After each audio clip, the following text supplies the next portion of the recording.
नाज़रीन, अहम ख़बर रवां सां शेयर कंदा हलूं। इस्लामाबाद हाई कोर्ट पारां पीटीआई बानी जी तोशाखाना केस में सज़ा मुअत्तल करे छॾी आहे। चीफ जस्टिस रिमार्क्स ॾींदे चयो आहे त ईद खां पोइ सज़ा ख़िलाफ़ दरख़्वास्त ते ॿुधणी कई वेंदी।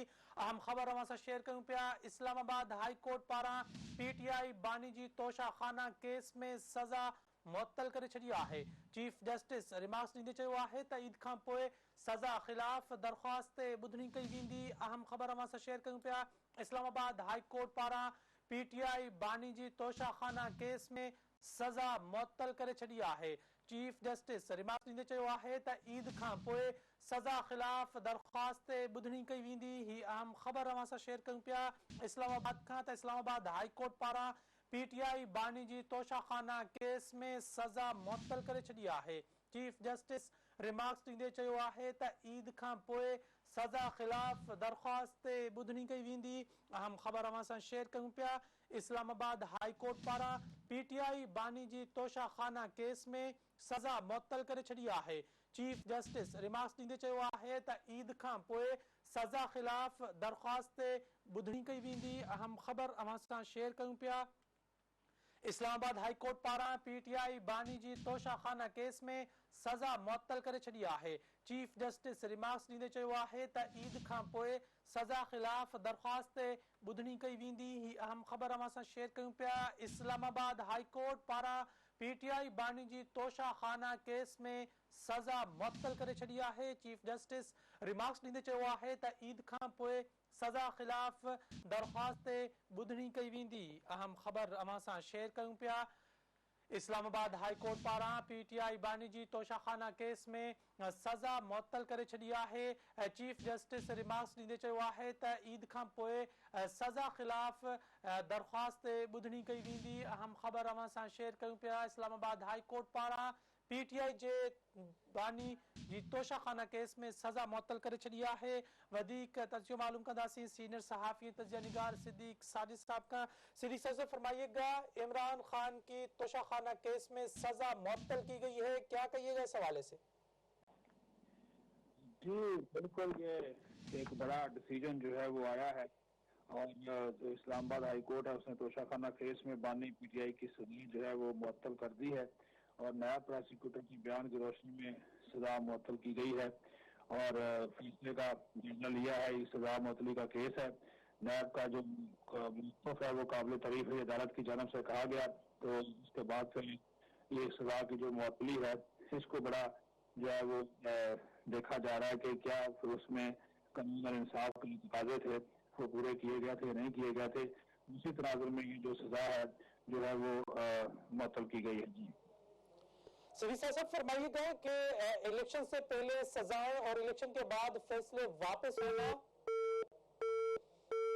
इस्लामाबाद हाई कोर्ट पारां पीटीआई जी तोशाखाना केस में सज़ा मुअत्तल करे छॾी आहे। चीफ जस्टिस रिमार्क्स ॾींदे चयो आहे त ईद खां पोइ सज़ा ख़िलाफ़ दरख़्वास्त ते ॿुधणी कई वेंदी। इस्लामाबाद हाई कोर्ट पारां पीटीआई जी तोशाखाना केस में सज़ा मुअत्तल करे छॾी आहे। चीफ जस्टिस रिमार्क्स ॾींदे चयो आहे त ईद खां पोइ सज़ा ख़िलाफ़ दरख़्वास्त ते ॿुधणी कई वेंदी। अहम ख़बर अवां सां शेयर कयूं पिया त इस्लामाबाद हाई कोर्ट पारां पीटीआई जी तोशाखाना केस में सज़ा मुअत्तल करे छॾी आहे। चीफ जस्टिस रिमार्क्स ॾींदे चयो आहे त ईद खां पोइ सज़ा ख़िलाफ़ दरख़्वास्त ते ॿुधणी कई वेंदी। ही अहम ख़बर अवां सां शेयर कयूं पिया। इस्लामाबाद हाई कोर्ट पारां पीटीआई जे बानी जी तोशाखाना केस में सज़ा मुअत्तल करे छॾी आहे। चीफ जस्टिस रिमार्क्स ॾींदे चयो आहे त ईद खां पोइ सज़ा ख़िलाफ़ दरख़्वास्त ते ॿुधणी कई वेंदी। इस्लामाबाद हाई कोर्ट पारां पीटीआई बानी जी तोशाखाना केस में सज़ा मुअत्तल करे छॾी आहे। चीफ जस्टिस रिमार्क्स ॾींदे चयो आहे त ईद खां पोइ सज़ा ख़िलाफ़ दरख़्वास्त ते ॿुधणी कई वेंदी।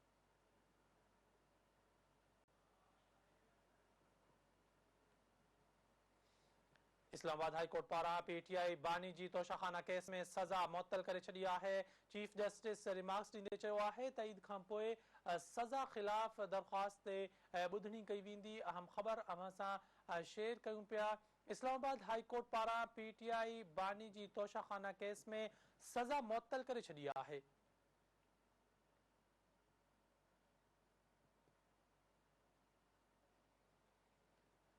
इस्लामाबाद हाई कोर्ट पारां पीटीआई बानी जी तोशाखाना केस में सज़ा मुअत्तल करे छॾी आहे। चीफ जस्टिस रिमार्क्स ॾींदे चयो आहे त ईद खां पोइ सज़ा ख़िलाफ़ दरख़्वास्त ॿुधणी कई वेंदी।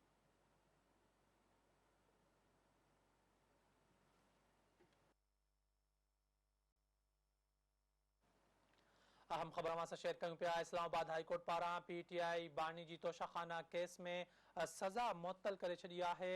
चीफ जस्टिस रिमार्क्स ॾींदे चयो आहे त ईद खां पोइ सज़ा ख़िलाफ़ दरख़्वास्त ॿुधणी कई वेंदी। अहम ख़बर सां शेयर कयूं पिया। इस्लामाबाद हाई कोर्ट पारां पीटीआई बानी जी तोशाखाना केस में सज़ा मुअत्तल करे छॾी आहे। चीफ जस्टिस रिमार्क्स ॾींदे चयो आहे त ईद खां पोइ सज़ा ख़िलाफ़ दरख़्वास्त ॿुधणी कई वेंदी।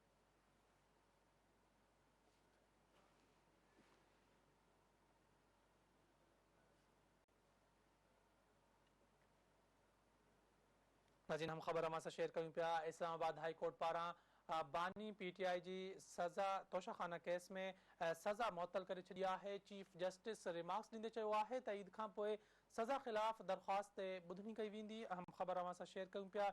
इस्लामाबाद हाई कोर्ट पारां पीटीआई बानी जी तोशाखाना केस में सज़ा मुअत्तल करे छॾी आहे।